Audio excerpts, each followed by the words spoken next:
constants are. Your constants are go, whoa, left, right, raise, and lower. Okay? You have obedience to bit pressure, and you have obedience to leg pressure. Before I ever have anybody usually go through a clinic, what I will start with is having everybody work on this on the ground, because number one, it gets your horses to relax. Number two, I can see how your horse is going to react to bit pressure before I start having everybody climb up. We're going to pick up on rein pressure, okay, right at the corner of the mouth, like this. As soon as they start to drop their head, even if it's just a quarter of an inch or a little nod down, I want you to release it right away. Okay, you're going to pick it up again. Ask for the horse's head to lower. As soon as they start to lower it down, you're going to release it. This, don't do it yet. This hand does not do anything. All it does is hold the rein. Okay, and keep it from flying over the head. I'm not adding pressure here. I'm not doing anything. Any cue that I ever do on the ground has got to be able to translate up into the saddle. Now, what I was talking about with all your constants and everything that you have to do with your horse, there's a different sensitivity level for every horse. Some horses you're going to pick up and they'll instantly put their head down. Some horses you will stand there and they'll be dull as heck and they'll stand there and lean on it. And other horses will have a huge explosive reaction and raise their head and start backing up. Okay? You have to find what the sensitivity level is for your horse and train it according to that. Like I said, there is no magic in what I'm doing.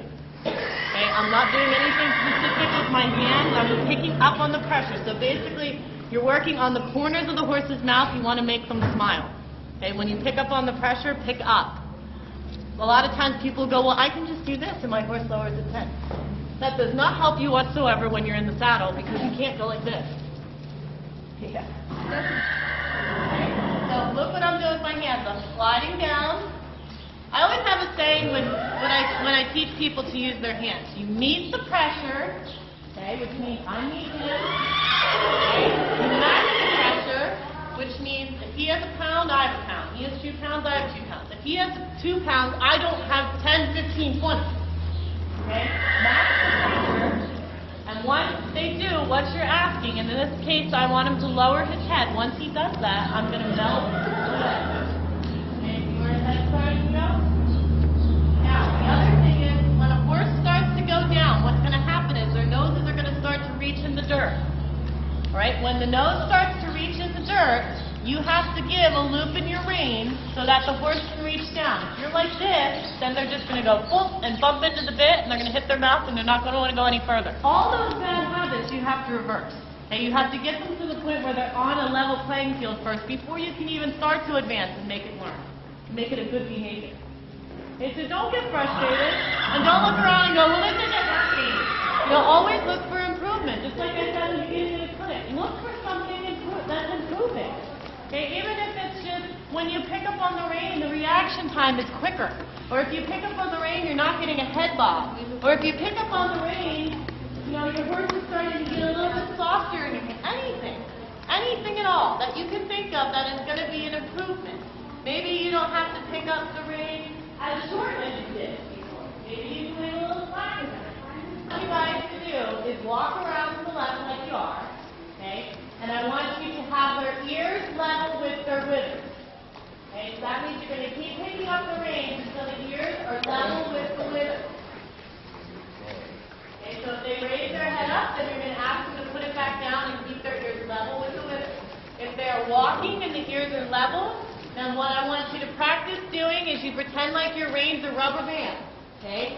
You're going to walk with the horse, and the horse is going to have a head nod. I want your hands to follow through with that head nod.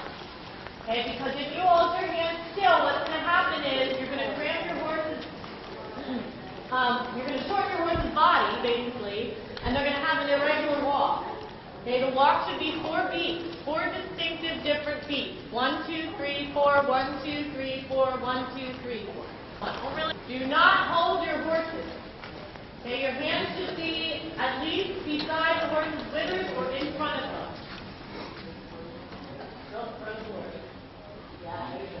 Okay, so when you go, as soon as the horse's ears raise, you are already there asking your horse's ears to lower so that they're even with the withers. Okay, as soon as they are, you're going to follow along with the movement with your hands. Okay, now you've become like the head down police now. Okay, so as soon as the ears are up, or you can look at the top of the crown piece on your bridle, the second that comes up, you are asking the horse to drop the head again.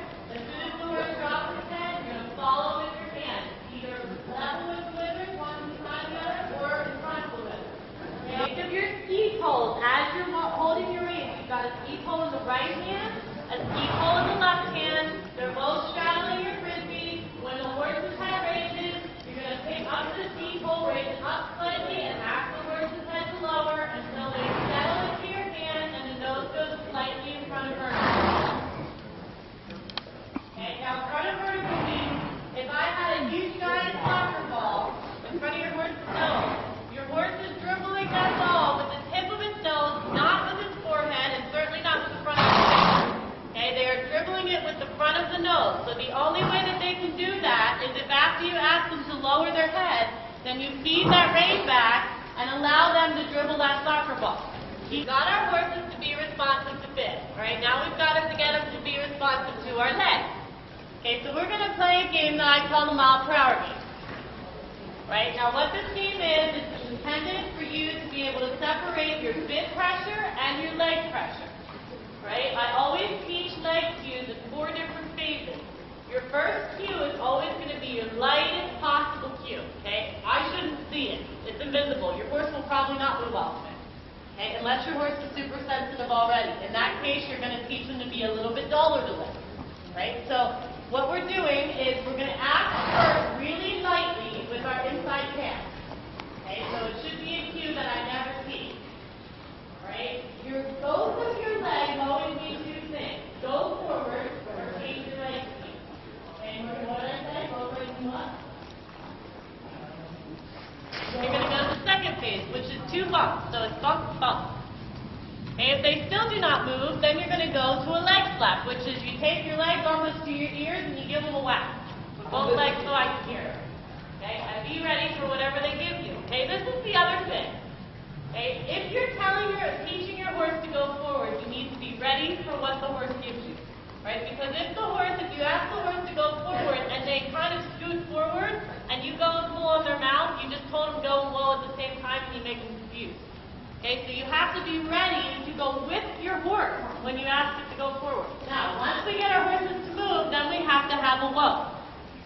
Okay, so you're going to pick up on both reins and you're going to think about the horse's belly button in the front, lifting up for a second.